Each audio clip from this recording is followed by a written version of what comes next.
You're watching Naija Live TV. Welcome to the Globe in View with me, Gracious Fenana. Naija Live TV is streaming from Yenagoa, the capital city of Bayelsa State. Let's kickstart with the headlines. President Tinubu leaves for Turkey State's visit today. Ex-Minister Alison Madueke's corruption trial begins in London. Int'L intercepts Brazilian lady with 3 billion naira heroin at Abuja airport. On the foreign scene, at least 7 dead and 800,000 without power as major winter storm hits U.S. We'll bring you details shortly. Kindly stay with Naija Live TV.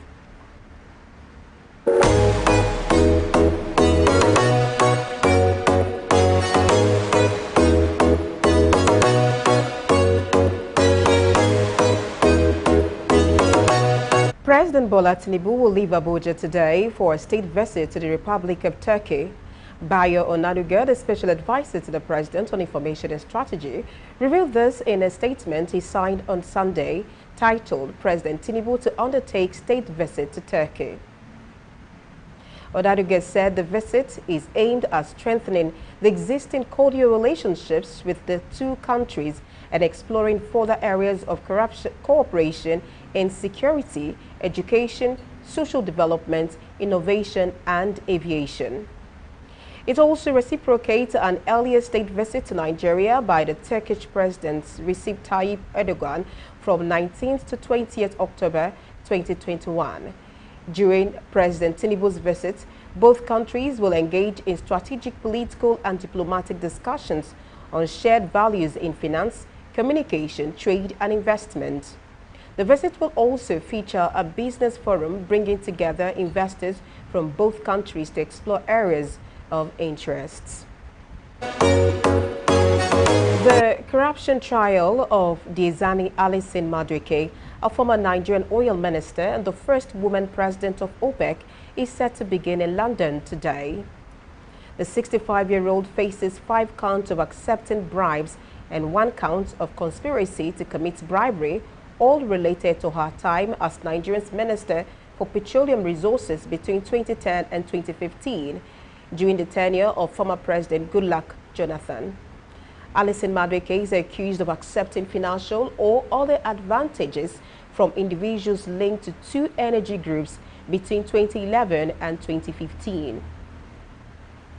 These included the use of refurbishment work on staff cost at several London property, chauffeur-driven cars, a private jet flight to Nigeria, and £100,000 in cash. Other counts alleged she received bribes including school fees for her son, products from high-end shops such as Harrods and Louis Vuitton, and further private jet flights. She appeared at a London court last week for preliminary proceedings including technical matters and jury selection ahead of the trial, which is expected to last 10 to 12 weeks. Operatives of the National Drug Law Enforcement Agency, Int'L, have intercepted a 30-year-old Brazilian woman, Ingrid Benevides, at Nnamdi Azikiwe International Airport, Abuja, with 30.09 kilograms of heroin concealed in a factory-sealed coffee packs valued at over 3 billion naira. The suspect, a private security officer in Brazil, was arrested on Friday, January 23, 2026, upon her arrival in Abuja aboard Qatar Airways flights QR1431 following intelligence-led surveillance. In a statement issued on Sunday, the agency's spokesperson, Femi Babafemi, said a search of her 2 checked-in bags revealed 21 factory-sealed packs of Brazilian coffee, which upon inspection were found to contain white substances that later tested positive for heroin.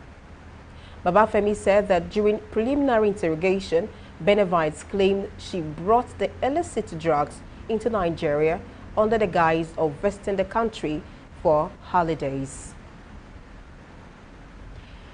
A pro-democracy group, the Concerned Pro-Democratic Activist of Nigeria, has appealed to President Bola Tinubu and the federal government to consider releasing military officers detained over an alleged coup plot in October 2025, citing concerns over their deteriorating health and prolonged confinement. On October 4, 2025, the former Director of Defense Information, Brigadier General Tukaru Gusau, announced the arrest of 16 officers for breaches of military regulations and acts of indiscipline. Speaking to journalists in Lafia, Nasarawa State's capital, Yusuf Musa Dauda, chairman of the Concerned Pro-Democratic Activists of Nigeria, expressed concern that some of the detained officers who were arrested since October last year are falling seriously ill in detention without any proper medical attention. He condemned the total denial of family members to access, see, or speak with them since their arrest, to at least know their conditions and alleviate their worries. The group further lamented the prolonged detention of the military officers without trial or proper legal procedures in a democratic era and appealed to President Bola Tinubu to look into the matter and release them if there is no known case against them. Barely a week after the abduction of 177 church worshippers in the Kajuru local government area of Kaduna State, bandits have again struck in the area, abducting 6 residents of Umugwari Bakunu in Maraban, Kajuru. The latest attack occurred in the early hours of Sunday in Kufana ward. Confirming the incident, Reverend Enoch Kaura, the chairman of Christian Association of Nigeria, CAN, in Kajuru local government area, said the bandit invaded the community and took away 6 residents. Kaura described the recurring attacks as deeply troubling, especially coming soon after the abduction of church worshippers. Still talking security, operatives of the Department of State Services DSS has arrested 2 suspected members of a band of sea pirates in Yenegua, capital of Bayelsa State, as they were fine-tuning plans to hijack a crude oil landing vessel in the Gulf of Guinea. The men, identified as Jeffrey Atizara, 38, from Alebri, Nekirimo local government area of Bayelsa State, and Divine Unweze, 42, from Nekede in Owerri, Imo State, were nabbed at a hotel in the Depie area of Yenegua. According to the sources, preliminary intelligence corroborated by the suspect's confessional statement revealed that the men, along with other band members, were plotting to seize a vessel, abduct its crew, and steal its cargo. According to the sources, Unweze was the financier of the operation, while Atizara was tasked with recruiting additional pirates.